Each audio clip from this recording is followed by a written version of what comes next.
Well, we continue our live coverage here from the Venice of the North. Let's delve deeper into the results of the G20 so far. We're now joined by Loder van Oost, a former member of the UN mission in Kosovo from 2005 to 2008, also the former Deputy Speaker of the Belgian Parliament. Mr. van Oost, it's Rory Souchet here in St. Petersburg. I hope you can hear me okay. Let's discuss the G20 now. The main issue, of course, that of Syria. Why have we been getting two such different reports from the two biggest players? America saying absolutely no question Assad was behind the chemical attack. President Putin in Russia saying absolutely no question the rebels were behind the chemical attack. What's your take on that?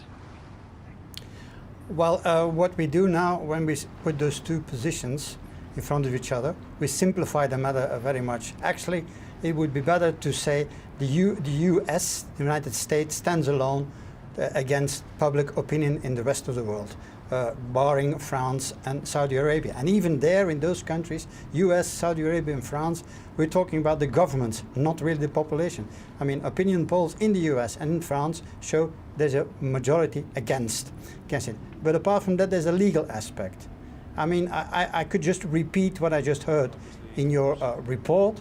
The UN Charter is very clear. No country can attack another country unless there is an imminent danger to the attacked country. This is not the case. It's pure and simple. The US cannot attack unilaterally another country.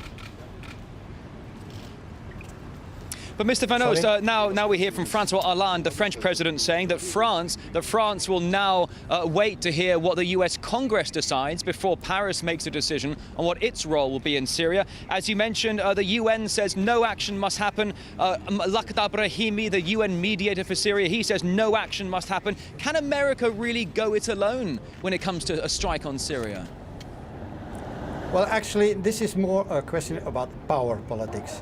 Can America go alone? Of course, they did before and they can. They have the means to do it. The question is, do they have legal grounds? And that's the matter. Also, the whole issue of a proof, even when a country has undeniable proof, it has to go to the UN Security Council with that proof. It does not give them a reason to attack. Even if the US Congress votes, that does not give them the legitimacy to attack another country. The US Congress is a parliament of that country, and that's it. Mr. van Oost, if I can just jump in here briefly, I'm running very low on time, but quickly to ask you, officials in Saudi Arabia and Qatar have offered to bankroll any US strike and intervention in Syria. Why would that be the case? How do you read that? Well, it's pure and simple. The real reasons why the US and Saudi Arabia and Qatar want to attack is because of the power balance in Syria has changed to their detriment.